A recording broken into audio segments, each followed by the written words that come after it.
Matagal nang inaantay ni Klay Thompson ang moment na to na bad trip kay Stephen Curry, hinawi ang paa ng kanyang former teammate. Kyrie Irving versus Curry, mga idol, nagkasagutan sa laban. Napailing si Steph sa sinabi ni Uncle Drew. Masaya na sa muling pagbabalik ni Klay Thompson sa Bay Area. Tinambakan kagad ni Luka Doncic ang Golden State sa first quarter. Perfect 5 of 5 to start the game. May dalawang 3-pointers si Luka at magaling nakuha ni Kyrie Irving ang kanyang rhythm dito sa opening frame. Solid na mga galawan dito na Uncle Drew. Nakipag-usap pa siya kay Stephen Curry, mukhang may sinasabi itong si Uncle Drew at napailing si Steph, ang dalawang veteranong gwardiya sa NBA. Mabot ng 19 points ang biggest lead ng Dallas Mavericks sa opening quarter. Klay Thompson, back-to-back 3-pointers. X-factor off the bench itong si Draymond Green, nakapagtala siya ng 3 3-pointers, mga idol, kaya nabuhayan ng Golden State. 6 points naman si Stephen Curry, 2 3-pointers, pero lamang ng 16 points ang Dallas Mavericks, 46-33 heading into second quarter. High scoring game.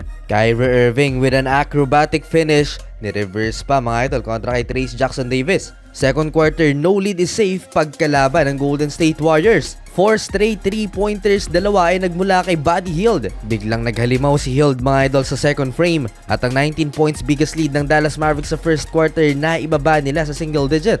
Nag-step up din si Lindy Waters III. Hindi lang kay Stephen Curry umasa ang Golden State Warriors. Kyrie Irving naman through the traffic, sumabay pa si Draymond Green habang nasa likod si Jonathan Kuminga. Here comes the Golden State Warriors. Stephen Curry 3-pointer and end one play by Trayce Jackson-Davis. Poster dunk ang inabot ni Derek Lively II. Pinagtawan na naman ng crowd si Luka Doncic matapos mag-airball, mga idol. Sinakyan lang naman ni Luka, tinawanan din ng fans ng GSW. Tinapos ni Draymond Green ang first half for the Warriors sa isang 3-pointer and that's the new record for the franchise. 18 made 3-pointers sa first half. Baba sa 7 points ang lamang ng Dallas Mavericks, 81-74. Third quarter big break for Golden State Warriors. Just 2 minutes na magsimula ang second half, naibaba nila sa 3 points ang lamang ng Dallas Mavericks, 83-80. Solid game for Andrew Wiggins, 19 points so far, mga idol. 30-point game na si Luka Doncic. Klay Thompson, back-to-back 3-pointer at mid-range, balik sa double figures ang lamang ng Dallas Mavericks. Napa-timeout si Coach Steve Kerr. Under 8-minute Kyrie Irving assist kay Luka Doncic, rare dunk. Bibihira ng dumakdak ngayon si Luka. Halfway ng third period, mga idol, double-double na si Luka Doncic, 38 points, 10 boards, and 10 dimes. Kyrie Irving over Stephen Curry naman, hindi nakapag-contest. Si Steph, back-to-back yan for Uncle Drew. Lobo na ulit ang kalamangan ng Dallas. Sumagot si Stephen Curry, 3-pointer sa harap ni Klay Thompson. Hindi man lang tinulungan ng kanyang former teammate. Nawi pa yung paa ni Stephen Curry. Mukhang bad trip itong si Klay, mga idol, kay Steph. Muling nag-run ng Dub Nation. Jonathan Kuminga transition dunk, 114-107 at the end of third frame.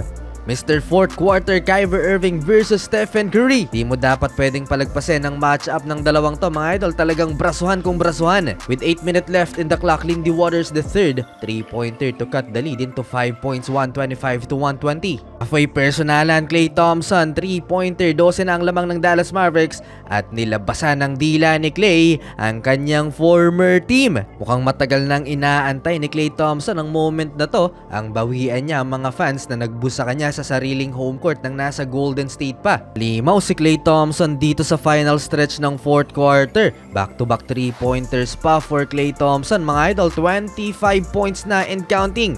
Not yet finished, nag-run ulit ang Golden State Warriors. Baba sa 5 ang lamang ng Dallas Mavericks, 138-133. Sayang yung momentum ng Warriors. Ilang beses nagmintis ng 3-pointer si Curry, mga idol, sa crunch time. Na-foul pa nila si Klay beyond the arc. That's 3 free throws at sa huli panalo ang Dallas Mavericks. Nakabawi na sila.